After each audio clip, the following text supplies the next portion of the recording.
njagala okubasaba abali wano mwenna nti mwerabire ebyebufuzi bye tuyiseemu tutunuulire mu maaso abasobola twenenyeze bannaffe abalina ebirungi bye bakoze tubasiime eyo y'engeri gye tujja okutambula ng'abakulembeze ekiseera ekyokusonga ennwe okusala emisango n'ebirala byonna kati ebyo byagenze ne kampeyini byakoze ki byawedde tusonga embeera yalinga siyasa waffe owa movement naffe owa national unity platform bwetukola ki bwetugamba waliwo wetwali oba mu kampeyini ng'etandise obanga tennaba honorable minister nga yeetise n'omulimu gwonna ogwa district najja okutuyamba ku kkubo ly'ewalusubi era mukubireko mu ngalo mujjukire ekiseera nga kyali kizibu nnyo nga ne district ekoze ki esobeddwa. Minister, keep up the spirit, tukwagala nnyo era tukusabira era mwongere okutusabira naffe abali eno obubaka bwaffe mu butuuse tuwadde tuli mu opposition aba National Unity Platform naye timututya tuzze kukola mirimu tukwasaganye ne President Museveni n'abali mu kulembeze bonna tulabe ng'abantu bano tetubafiiriza services tetwagala kubakotokera twagala tutambule. Mzee wakazi Mugabe, we are ready to cooperate and to work with the government to deliver services to the common man of Uganda. Twagala okulaba nga twanukula omulanga gw'aba youth kweke yabadde mu Uganda yonna. It needs to be addressed. They have challenges which we need to address as government. We need to work together as local government and the national politics to address the challenges of Uganda today. Poverty n'ebirala ebigenderako. When that is answered, President Museveni Mugambe nti ebyo singa binakolebwa omusente omunene okunyagibwa mu gavumenti okulibwa eyo waggulu kukemuwa naye nti omuntu ono wa bulijjo awulire ng'embeera etereera ojja kulaba ng'abantu bakomawo mu ki mulayini.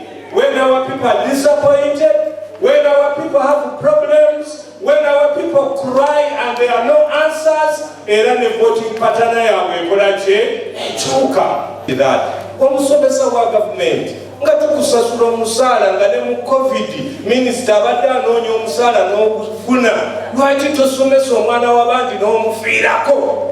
Awamu tujja kusomesa n'ekiro if we are to beat the standards. N'olwekyo abazadde mwesibe ebbiri akutwala ekiro omusiima bukoze eki bukedde obutagala kukola bulungi bwansi nange ejja kukwata ku kaggo ng'akamutabaazi ow'erwengo akuna bugayaavu bukoye. Museveni Mugabe ekisanja kyajjamu tuzuukuse bannayuganda bayitiridde abakozi ekitigi ekiriti kikoze eki ekkuba ekinnya ne kitandika ng'olaba naye abantu nga baga nti Museveni ffe gwe tulinda.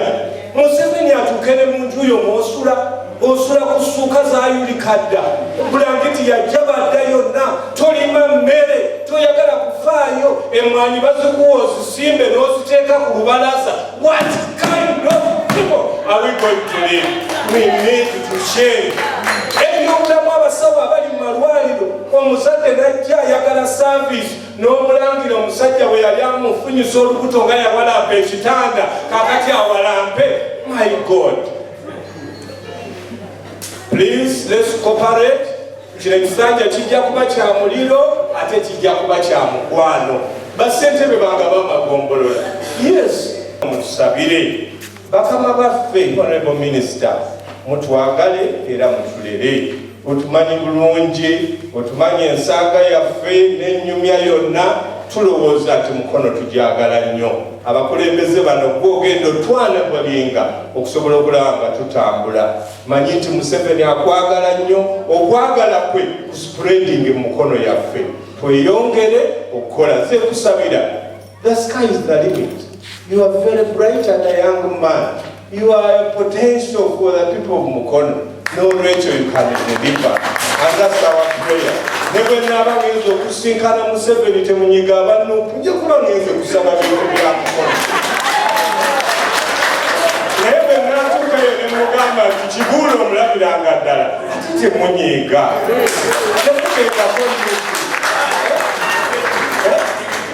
Namaze n'okukeberwa covid ogenda kulayira kwa president naye kyebuuza ku banno oba ngende oba biri bitya ebyotunatulaba n'ebigambo ebyo president atukyalidde nnyo era mwami bakalwa reverend message ngenda gituusa era ajja kusisinkana era wanaakusisinkana gattako kinene nnyo eri mukono obwetaavu tulina mukono bungi ng'asobola okututuusaako ye mukulembeze w'eggwanga oba oli mu nzikiriza ki oba oli wa kibiina ki omugabuzi omukulu mu Uganda yagenda okulayira nga 12 ye pulezidenti Yoweri Kaguta Museveni so nga ate ne mwami Issa ajja kulayira okuddukanya eggombolola eno ne bakansala ne mwami Bakalwa ku disitulikiti sente ze mugenda okukozesa ziva mu gavumenti kati omuzizi azimbye atwe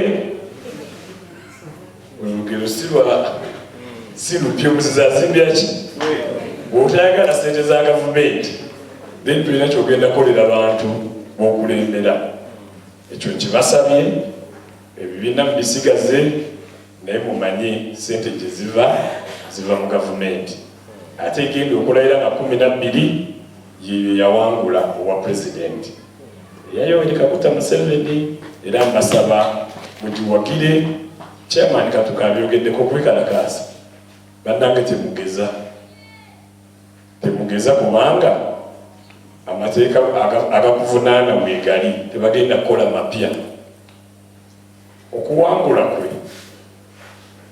naawe okuwangula kubanga nawe bw'oba ogamba talayire nawe bajja gamba tolayire kubanga abakulonda be bamu kati mwagala Bakalwa aleme kulayira oba Ssembaala aleme kulayira ebisa abiri n'ani omulala kansala wange